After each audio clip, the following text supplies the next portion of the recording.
Hi, it's Kai and welcome back to my channel. Today we are going to be doing a book review and a little read through of some of the tabs that I made for Emily Henry's Funny Story. This was released last year, I believe, because it was one of the books that, despite me trying to read the books that I already have on my bookshelf and not buy any new books, I did have a Barnes & Noble gift card from my birthday, and I ended up getting this because I love Emily Henry's books. I love her writing. In general, I have traditionally loved the romance genre. I'm not gonna lie, I think that I am, as I get older and maybe a little bit more disillusioned with love, falling out of love with romance as a genre, and am maybe a little bit more interested in picking up some other genres than I have in the past. And I feel like that might have impacted a little bit how I felt about this book in comparison to some of the other books that I've read, especially some of the other Emily Henry books that I have read. But I also just in general have like a lot of thoughts on this book. I feel like it's one, and just in general, Emily Henry's books are ones where I feel like either people really like the book or they dislike them. And a lot of people even have almost like a schedule on which they like and dislike Emily Henry's books. Like every other book, people will dislike. Like I think her first one was what, Beach Read, or I feel like that's the first one that was super popular. And then People We Meet on Vacation came out, and everyone was just a little bit like, at least a lot of people that I had seen reviews from, and even people in my own circle. I do have some friends, IRL, who enjoy Emily Henry's writing too and have read her books in the past. And I might actually pass this along to one of them if they're interested in reading it, because I feel like when we were making our vision boards and stuff, which I did not finish, I need to finish, and I think I want to finish it on here while talking about either my dating diaries for 2024 or how 2024 was one of the worst years of my life. So you guys let me know which one of those you want to see doing vision boards together. Otherwise, we're going to do nails together for the other one, or, you know, something else. But just in general, those are some videos that I kind of have circulating on the docket. But when we were getting together making vision boards, we were talking about Emily Henry and just in general the books we'd been reading recently, and I talked about how this was my most recent finish. One of the critiques of People We Meet on Vacation, which I again really enjoyed that one, was that the pacing was it just seems so long and drawn out. And again, we'll get into how that relates to Funny Story in a little bit.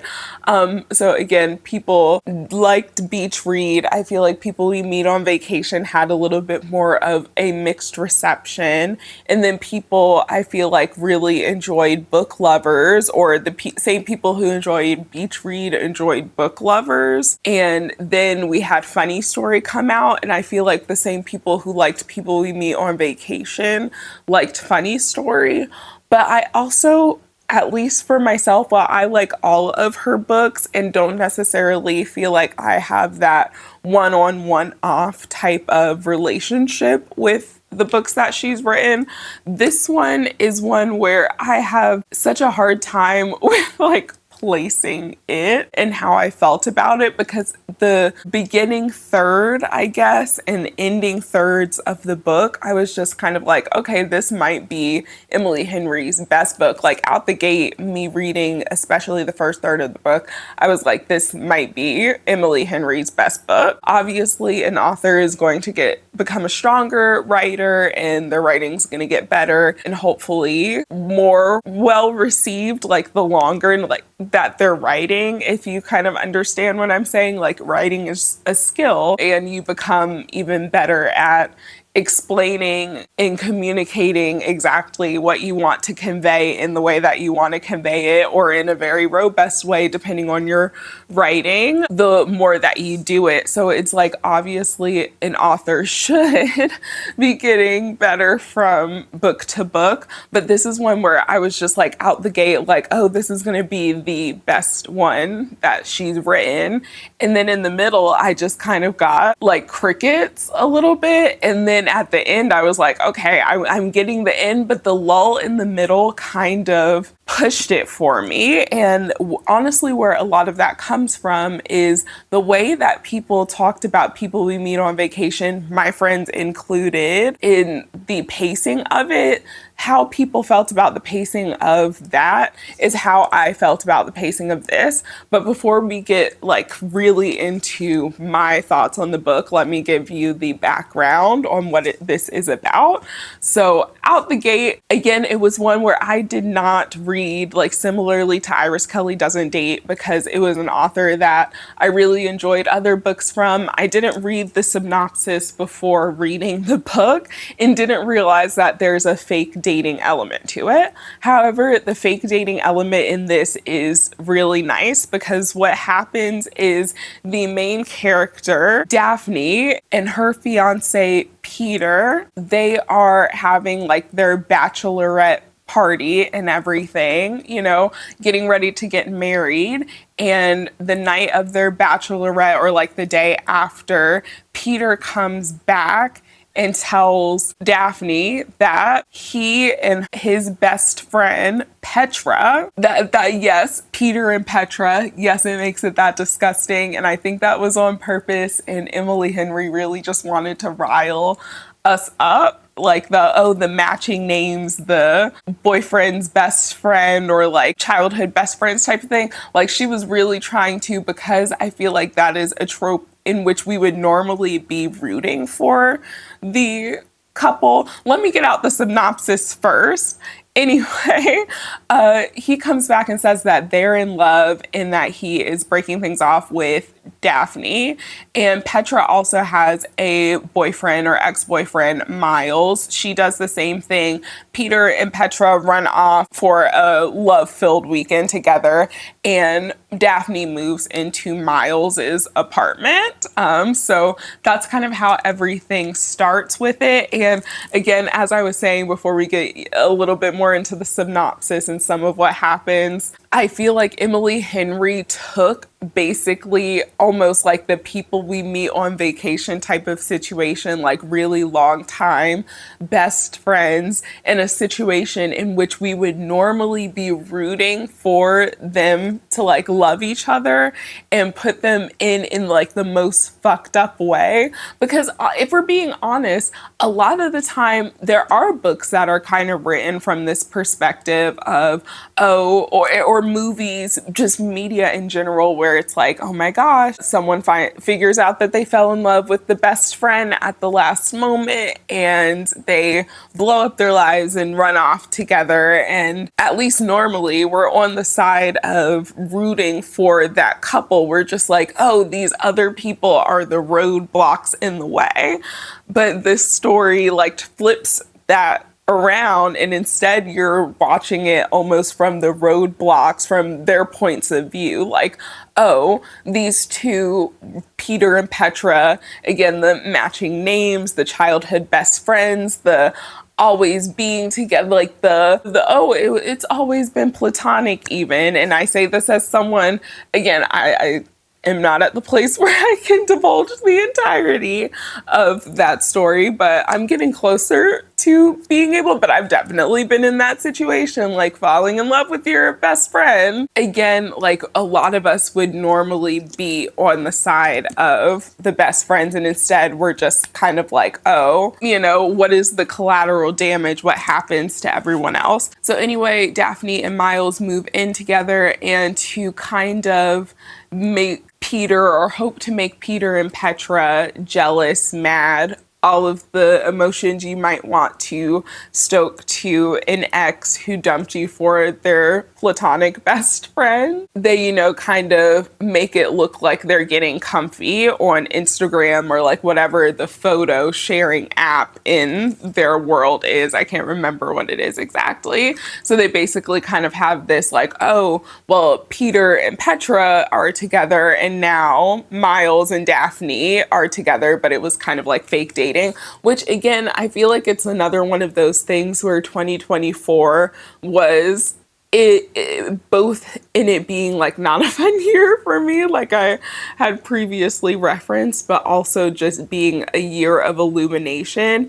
It was one where I read 2 books that were fake dating scenarios. And I was like, okay, I could kind of understand, even though I would say Iris Kelly Doesn't Date is definitely more of a far-fetched type of situation. The fake dating scenarios in both of the books, it was just kind of like, okay, if this happened, like I could understand having like an actual fake dating scenario in them. That's basically how the book ensues. They're living together, trying to figure out their stuff, trying to coexist in the same town that they're living in with their exes who are, just fine going about showing how in love they absolutely are. And of course, Miles and Daphne, it's their falling in love story along the way because Emily Henry writes romance. Like I said before, the beginning third and the end third of this book really had me thinking that it was going to be my favorite Emily Henry book and the best one. And there's a part of me that still holds that true or still wants that to be true. But like I said earlier, I'm not gonna lie, the middle of the book really lost me. The pacing was just so drawn out. And while I understand it was partially to establish like a connection, because at the beginning of the book, Miles and Daphne are basically strangers. It's not like other books where there is, well, I mean, she's written other books where the people involved or the main characters were also strangers at the beginning, but I don't know. I feel like we were very much so thrown into the middle of things from the beginning. So the pace in the middle of them, like just going out, doing things. And even though I enjoyed the themes around friendship and family and Daphne's dad being somewhat present, not present, and her dealing with that, like I liked those things being there. But again, it was just so much. It felt like so drawn out. Like, spoiler alert, just for this part, which like later on, of course, when we read through, there's going to be spoilers, but spoilers for this part in particular, there was a point where Daphne is like becoming friends with one of her coworkers, Ashley, and Ashley has no plans for her birthday. Ashley is like a recently divorced mother of one, and she's not very excited for her birthday. And Daphne's like, we're gonna make something of your birthday. I'm gonna come over, we're gonna paint your bedroom, because that was something that Ashley had wanted to do. And we're gonna watch like reality TV show and eat junk food and like make a night of it. And of course, it's a romance. So there's a point at which Daphne and Miles do get together and they just get so wrapped up in each other that Daphne forgets it's Ashley's birthday and therefore doesn't go over. Of course, Ashley was upset, rightfully so. I think that, again, I really liked that arc and the way that it was handled, the way that it was settled, all of that. But I was just kind of like, dang, it's been so long in the book. Like, even though it felt like that was, maybe a week ago or 2 weeks in like the time in the book or the book's timeline, it was just so many pages ago, so many plot lines in or subplots, whatever it's called, in the book ago, that even once it got around to it, I forgot that. And again, that could have been by design, but also I was just kind of like, this is a little bit like, I forgot that they were supposed to be doing the whole birthday thing. Like, I didn't understand at first why Ashley was mad until it was like, until it was explained in the book. So it was just kind of one of those things where I felt as though, while we need the build up, or maybe we don't need it, who knows, while I understand, I guess I should say, the build up and trying to take Miles and Daphne, and honestly, Daphne and pretty much all of the other characters, from basically 0 to 100 as far as their relationships, without wanting it to feel like everything is happening super quick or there being plot holes and stuff like that. It just seemed really drawn out. And I will say, even for like the super smut wanting girlies, like, I don't feel like Emily Henry stuff is necessarily super explicit. Like, of course, there are sex scenes. Honestly, there's like two things in here that I would qualify it as a sex scene. And one of them was even just like kind of like a little teaser, I feel like, to try to hold you over. But when we're talking like page 290 is something like almost page 300. And they basically just had like a hot makeout and heavy petting session that just feels, again, very drawn out. And then, of course, that also made it feel like that middle third of the book felt, which I know with numbers, like 1/3 is 1/3, all thirds should be equal, but that middle third of the book just felt longer than the beginning and the end, like the first third and the second third. It was just so much, unfortunately. So it felt like the third act conflict, like, to go that long and have the end of the book have all this conflict, the conflict with her father, the conflict with her best friend that she's making, and the conflict with like, they still had a third act break type of thing going on. And so I was just kind of like, in this book, this might have been a book that might have been better served by not having the third act break, because there was so much, like, it was so chaotic. And I know that part of that was feeding into the timeline of, there was the decision of whether Daphne was going to stay in this town that she moved to with Peter and really didn't create a life and just kind of like slotted herself into Peter's life, or if she was going to pick up and move somewhere else, move back to her mom, or move just again to a different place, work at a different library. So while I understand all of the conflict in the third act, or like the last part of the book, was to kind of push her towards, oh, she's going to make this decision to move away because she's lost everything. She's still in this position of not having friends, not having a relationship, like just having nothing in this place that she moved to for someone else. It just felt like it was a lot at once. Like, she was dealing with too many demons all at once, and it would have been nice for there just to be some breakup of that. It just felt like it was all happening. Like, there was even, which I thought was a nice touch as far as like the writing, kind of a parallel between the conflict between Daphne and Miles and the conflict between Ashley and Daphne, and how they were resolved. I thought that was a nice touch, but it was also just like, again, those conflicts happening at the same time as her working out her relationship with her dad, like all of it coming and crumbling down.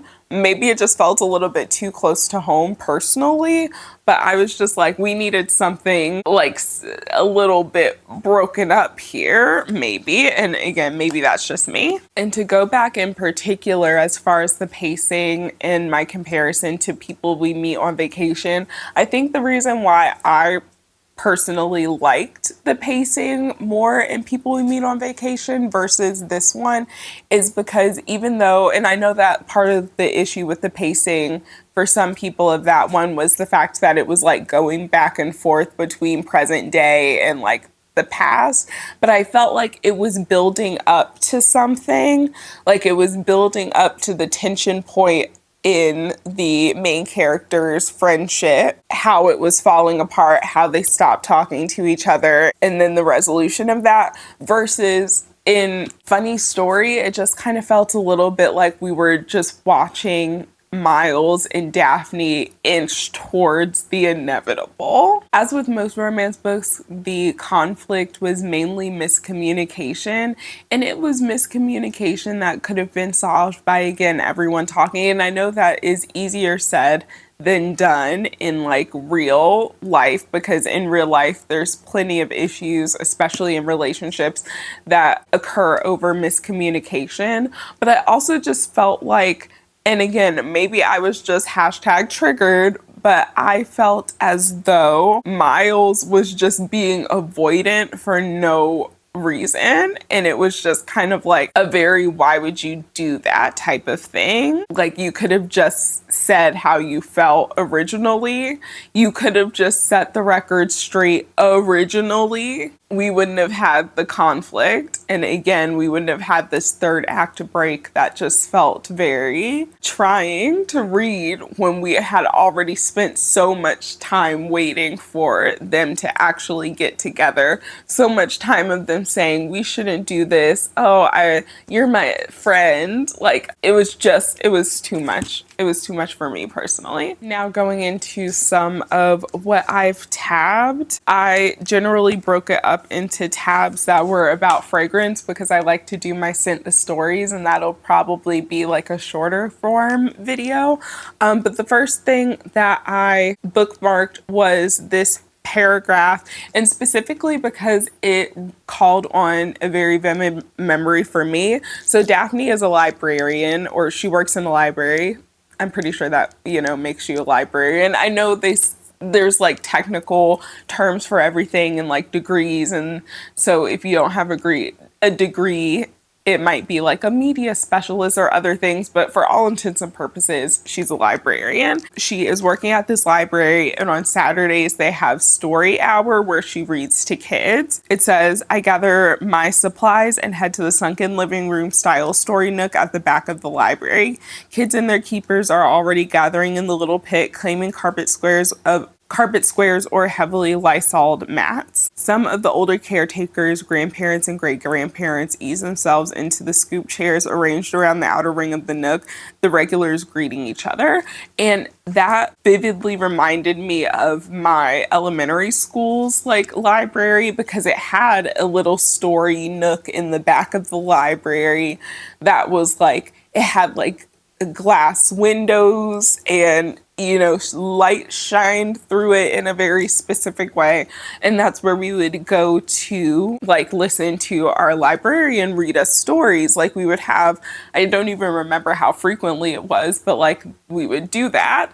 And then it reminded me of going back when I was in high school and was doing volunteer work. And one of my favorite things to do was actually go back to my elementary school and read to the kids in the after school program, because the after school program was something I also did, with my parents having to work past when school let out. That is, again, one of those things that like just drew me to this book immediately, and that made me feel like, oh, I'm gonna like this book. So the next one, I was just a little bit like, I know this came out before Wicked technically, like the movie Wicked came out, but I'm going to assume at the time Emily Henry was writing this was when she found out that Wicked was getting a screen adaptation, and maybe this is all just headcanon. Like, I do not know Emily Henry at all to say whether she is even a Wicked fan. Specifically, it says, he slumps forward on his elbows, raking a hand up through his hair. It stays put, defying gravity. Like, you can't tell me that she was not like hearing the news of it happen and being like, yeah, defying gravity. Or that even as this book was being edited and we were, hearing, they started filming Wicked back in like 2020 or 20, like it was long enough that people were still largely wearing masks, because there was some footage of them behind the scenes with the masks, and I know that at some point they had to like shut down filming because of COVID, like all of that stuff. So you can't tell me that that's not related to Wicked in some way, shape, or form, even though I have no way of proving that at all. And that's the only reason I tabbed that. And then I tabbed where Daphne was coming to the realization that she had just kind of slotted herself into Peter's life and built her life around him and his friends and what he liked to do, versus figuring out who she was, what she liked to do, of course, outside of her work and reading, which she really loves. And she says, I thought we were building something permanent together. Now I realize I'd just been slotting myself into his life, leaving me without my own. And I honestly feel like that's a sentiment that a lot of women have, especially like heterosexual women or women who are in heterosexual relationships, like they're dating men, is like finding that they have to slot themselves into their man's life, move where he moves, have his friends like you, and all of that type of stuff. And there's very little effort on the man's side to like somewhat compromise or like slot himself into your life in some way, shape, or form. Try to make friends with your friends. Like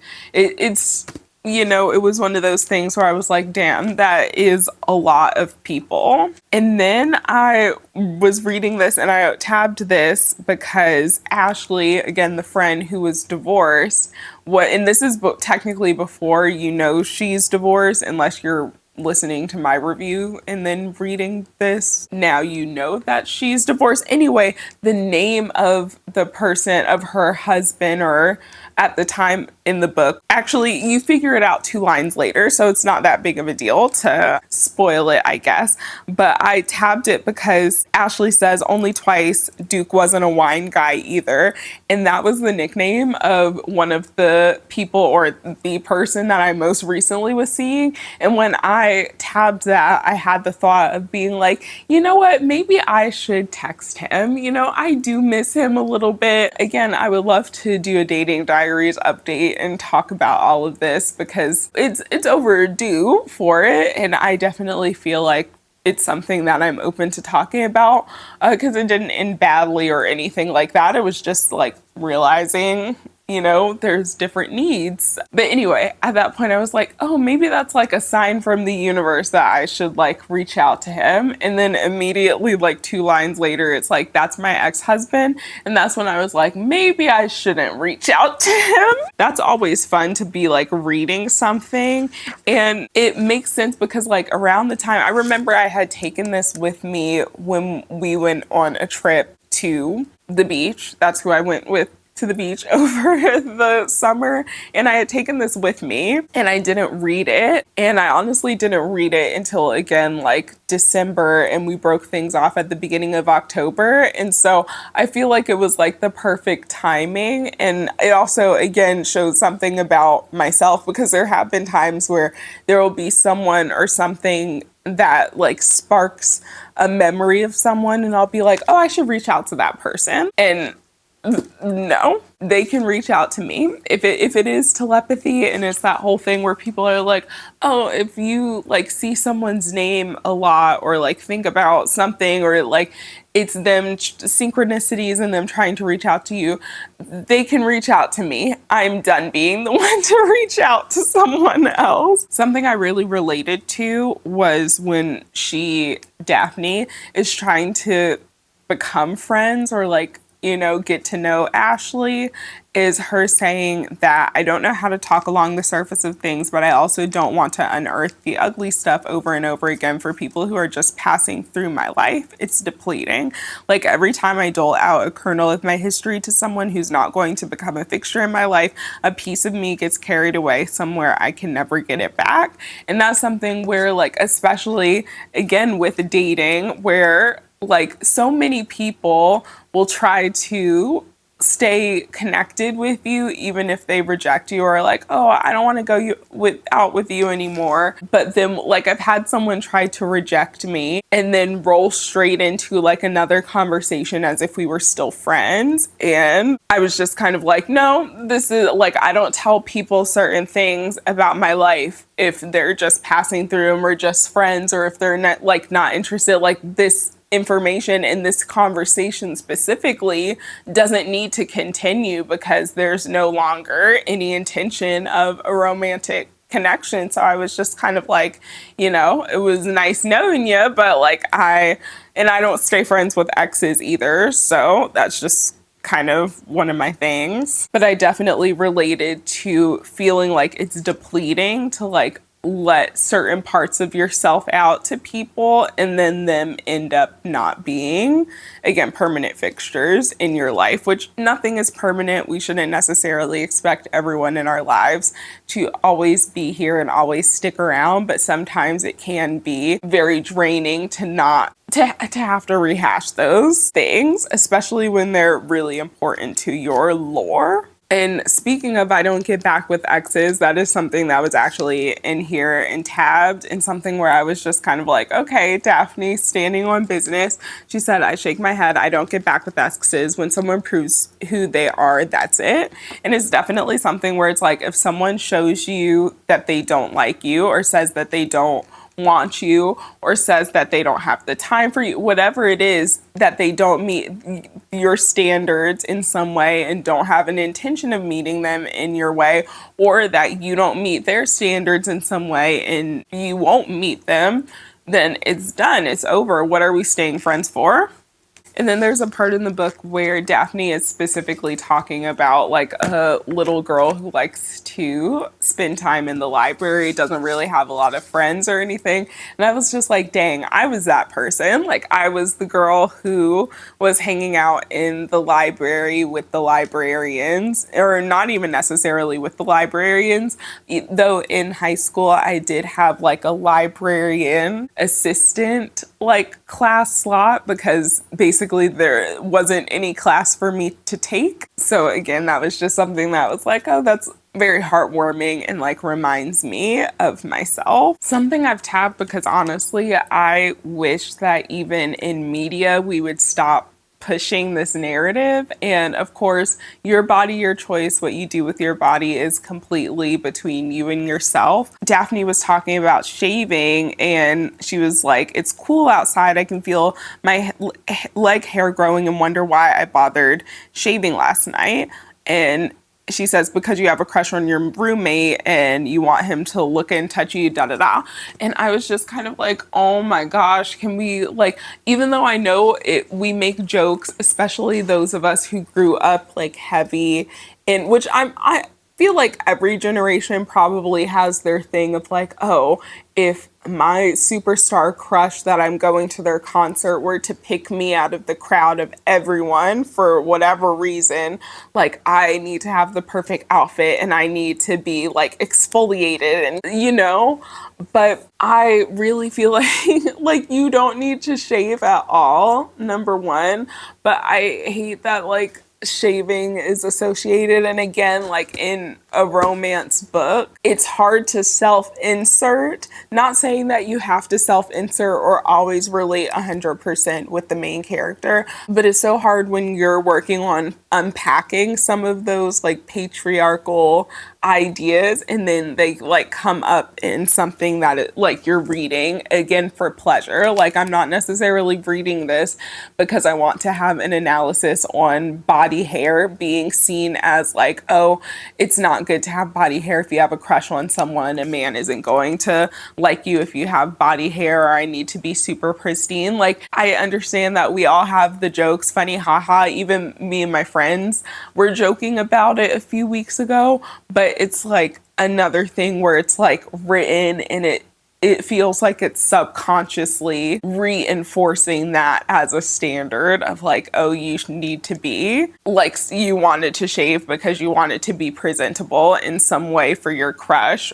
for him when he touches you and things like that. It's just, I promise you, if you are someone who struggles with that, or you're just a naturally really hairy person, body hair, hair, whatever it is, people grow, especially speaking about men and more heterosexual relationships, real men are not going to care about your leg hair, about your arm hair, about your nose hair, about the hair on your head. Like, they're not going to care about your armpit hair. They are not going to care. Trust me. What confirmed even later that I should not, hashtag text my ex, is how there was a part where Ashley is like talking about what caused her and Duke's relationship to dwindle. And I was just kind of like, you know what? This is something that I could have felt from like the person that I was seeing with the same name. It says, for me, like she asked him to go to couples counseling and it didn't work. And she said,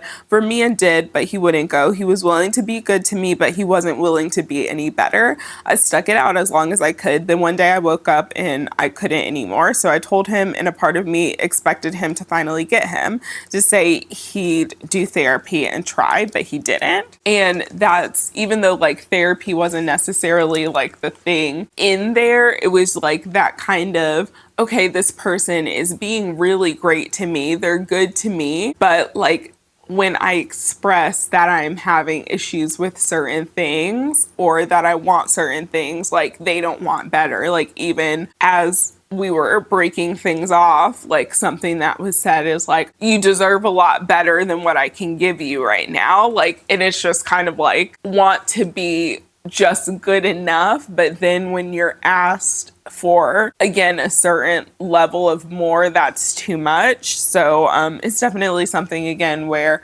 I could have sought, and even from the beginning, that's something that I'll save for that dating wrap up 2024 video. But it's something that even from the beginning of that relationship, there were that signs. And that's why I was like, all I can say is that I'm grateful that this time, compared to other relationships that I've been in, that it was only like 5 months before I was kind of like, okay, this person, again, out of the bull's mouth, or whatever the saying is, I don't know what it is, but like they're saying to me directly that I deserve better than what they're capable of right now. So like, don't stick around, like believe them the first time that they say that they don't want you, or they're, again, not capable of meeting your standards. This is another one that has a fragrance girly, a fragrance talker, all of those things. I was just kind of like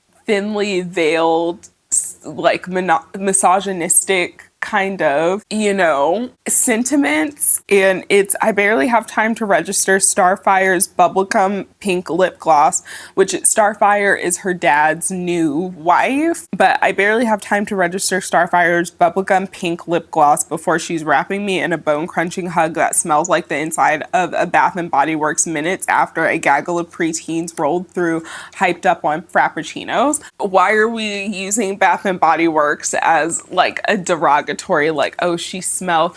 And the thing is it like she smells like too much perfume? Or is it trying to convey she smells like cheap perfume? Because I'm not gonna lie, I still have a whole bunch of Bath & Body Works, and I get compliments on the Bath & Body Works the same as others, on top of the fact that despite how you feel about dupe fragrances and dupe houses and all of that, Bath & Body Works, they're starting to replicate some of the really popular designer and even like niche brands, like more independent niche, the Fleurs and Lake and Sky and things like that. You know what I'm saying? So can we really say that Bath & Body Works, like, it might be inexpensive, it might be overwhelming? Again, if you spray a lot, and I understand if it's saying like she smells like too perfume or too much perfume, but you also could have conveyed that as like smelt like walking through the like designer perfume section during Christmas. Like, to me, that would be, or during Valentine's Day, that would give off the air of she smells like too much perfume, without it, again, seeming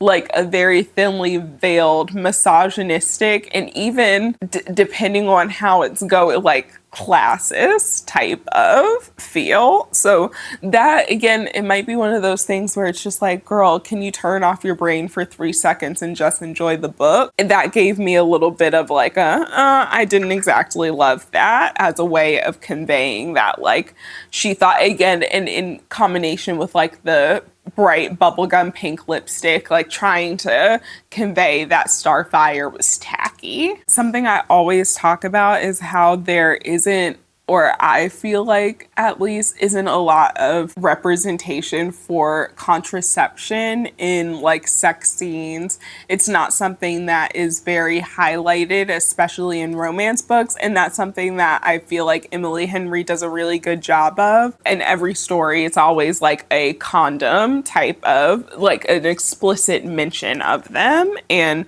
again, I feel like that is something, especially in a post Roe v. Wade world, that is very important to be highlighting. And I can't believe it's something that, like, when I think of, and not thinking like romance in the classics and like before contraception was a thing, if you take out natural and like herbal methods of contraception, but that there's hardly any talk of condoms, especially LGBT plus books, especially Willow.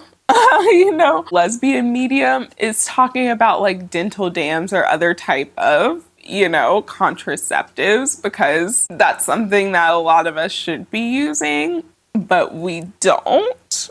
Just gonna leave that there. Something that actually brought me to tears, especially as, someone who has tried really putting herself out there with dating in the last year and been thwarted by her attempts in that on the whole, is this line: maybe it's time to just make peace with it. Maybe certain people are destined to be solitary creatures. Maybe no matter how hard I try, I'll end up back here. And that's something that I've thought lately, like maybe, and I've even, again, expressed this with amongst friends and stuff, thinking like, maybe there's no one who will be able to check all of the boxes for me, or even be willing to check all of the boxes for me. Maybe I will spend the rest of my life single. And of course that sucks in some respects. Like, we're humans, we want to have love and companionship in so many ways. What can you do? And then this is one of the parts where I was just kind of like, okay, Miles, I don't like this anxious, like pulling back and coming back in hot, because like after going missing, after, he and Daphne hook up, he like tries to make it up with her and comes and ends up dropping the L word. And it's just kind of like, no, I don't like this. I don't like dropping the L word in the middle of an argument, in the middle of a, you know what I'm saying? It gives off F boy, it gives off manipulative. The whole conflict made Miles my least favorite, even though like aesthetically it sounds like he would be my top favorite of all of Emily Henry's male main characters. He's my least favorite because I can't do the avoidance stuff, like literal eye twitching and then like coming back with the, oh well, I was just da, da, da, da, I'll make it up to you. I can't. So I didn't like that. And I think I'll leave off with this in particular because I think I need a little bit of hope. And after some of what I've said in this video in particular, is that the same universe that dispassionately takes things away can bring you things you weren't imaginative enough to dream up. And again, all I can say in leaving us on that note is that hopefully that becomes prophetic in my real life, because I could use that being prophetic in my real life again, especially after the last year. But anyway, those are my thoughts on Emily Henry's funny story, as well as some of what I've tabbed that I found interesting. Let me know if you've read this and enjoy it, what you thought about it. Did any of what I had tabbed and like my thoughts about some of the things that I had tabbed and, brought up in particular change your mind on this story? Do you still really like it? Still dislike it?